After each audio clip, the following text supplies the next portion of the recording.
host with White Labs, an e-commerce marketing agency. Today's guest is Barbara. Barbara, feel free to introduce yourself to our listeners. Great, thank you. Pleasure to be here. My name is Barbara Levin. I am the owner, primary designer, and in charge of all with a wonderful staff at Athena Designs. We are a wholesale jewelry company selling nationwide with a little bit of commerce going to Canada, Australia, and now San Martin. Awesome. What inspired you to start Athena Designs? This is my third business, and prior to this, I was an importer. I've always had a love of jewelry. I have absolutely no educational background in jewelry design, but I do have a foundation in business, and it was something that was a natural transition on a buying trip to Italy. It just kind of evolved, and our first clients were Princess Cruise Ship and the LA County Museum of Art, and I just felt like it's on the right track, and it has developed and grown over the last 20 years. Awesome. And then how long have you been e-commerce with Athena? Well, let me identify that. We're a wholesale company, and only 2% of our current business is consumer direct. Now, obviously, a lot of people, clients that we work with, go to our website and order that way. We use every tech tool available to us, but we are not solely based on e-commerce. We do have sales reps in the field. Okay. Mm-hmm. Makes total sense now. So Yep. who is your target audience? So I think in business, again, this is my third company, and in each of my businesses, I think it's really important to identify a niche market. In the jewelry company, our niche market is high-end resorts. It's a terrific market. The population changes every 7 days. People in leisure tend to just wander the shops, like to take home gifts, etc. So whatever business you're in, I encourage people to find a niche because it's what will set you apart and keep your business growing and flourishing. What makes you different, or I could say better than your competitors? We offer 2-year warranty, and there's a big emphasis on value price merchandise. So we don't put designer ego on top of the regular prices. So most of the price points at retail will range from $75 to $100. And that is a real sweet spot. So I think it's important for people to not get ahead of themselves in terms of pricing, but to always imagine themselves as a consumer and to make sure that the price point is one that allows for an impulse purchase. Awesome.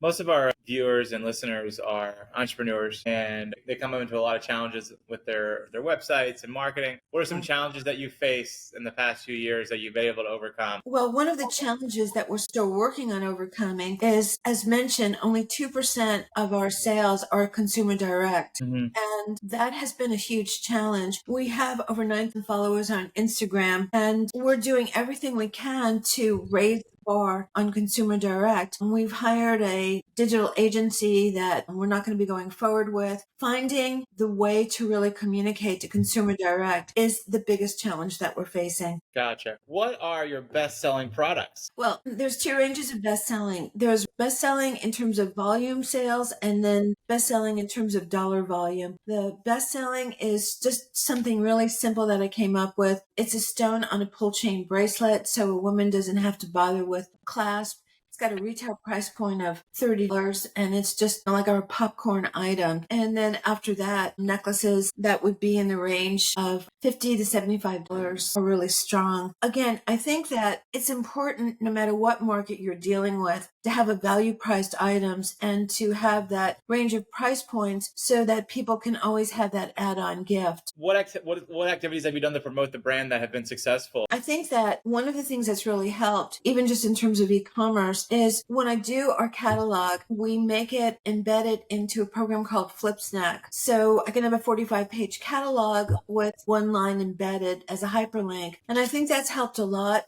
because our sales reps can just take this along and people can shop it very easily. That's been really great. And I think that doing promotions, sending out emails, promotions are important, but I think that one of the things in e-commerce that requires a great deal of thought and balance is really negotiating the optimum number of emails so that people just don't overlook you, that when people get an email from your company, they want to read it because you're not flooding them with emails on a daily or weekly basis. So I think that's an important component of e-commerce marketing that really takes some negotiating and some experimenting. Yeah. What are some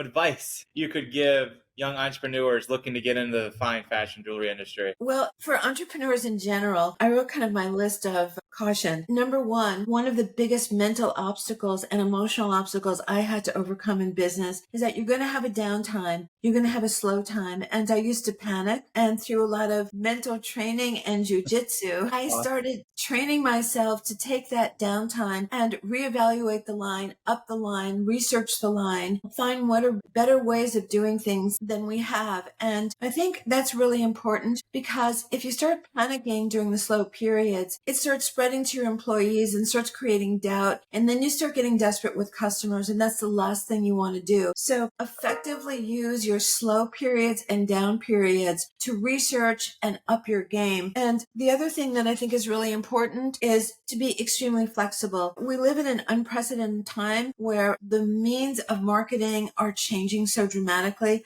20 years ago, it was easy for us to find sales reps. Not so easy anymore. Younger people are not going into the industry, and also the numbers of small stores are diminishing. So it really takes a lot of research, experimentation, but you've got to be flexible. And, there has to come a point where you stop banging your head against the wall and try a new route and keep experimenting. And not everything is going to be successful. So don't be discouraged in that. And the other thing that I think is really important is customer service. That's a way of really distinguishing yourself in the market. We have a 2-year warranty on our jewelry. And after hours, I am the customer service warrior. So it's not unusual for me to respond to people at 11 o'clock on a Saturday night. And one of the things I read about marketing is that if you have customers that have no problem and they like your product, there'll be a certain degree of loyalty. But if you have a customer who has a problem and you address the issue in ways that are satisfactory, you have increased loyalty to brand manifold. So I think it's really important to jump on it, to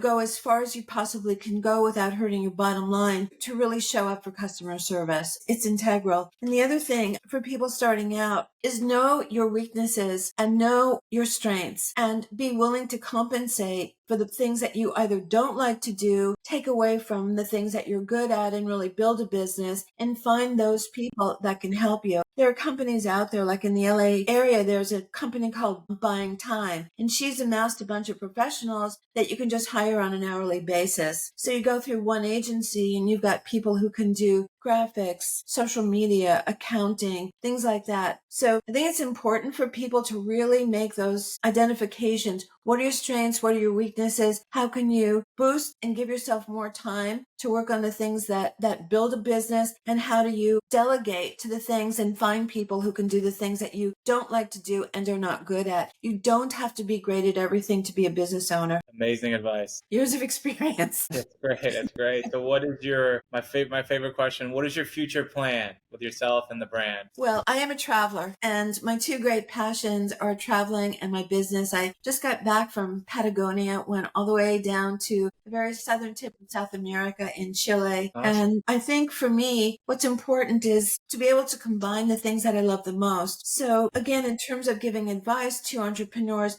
build your team, and don't make yourself indispensable.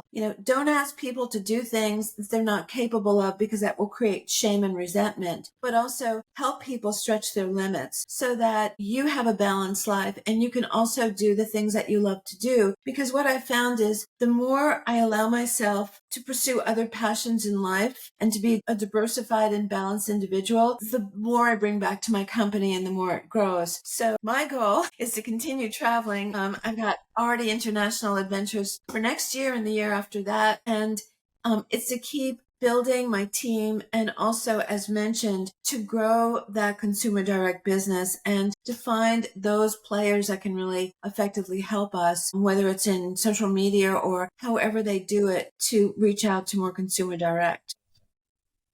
Barbara, is there anything else you want our listeners to know about yourself, about Athena, anything that I haven't asked you? I think that one of the things that I always tell people If you are not an entrepreneur, if you're working for someone else and you're considering going off on your own, I think it really is very important to evaluate what that means. Not everybody has the mental, the physical, the emotional wherewithal to be an entrepreneur. Because as once upon a time, a friend said to me, "Oh, you're so lucky you own your business. You can work whenever you want." And I said, "You're right. I can work whatever 12 hours a day I choose." So, it's demanding and it doesn't suit everybody. And so I think that's the first thing that you really have to be honest about. Is this something that you are really prepared to do? Or are you better suited to join forces, either be in contract labor or to work with a company that you really respect? And if in fact being an entrepreneur is your jam, make sure that you keep a balanced life. Make sure that you, whether you run, swim, work out in the gym, eat well, sleep well, travel, do whatever your other passions are. Because if you're not balanced,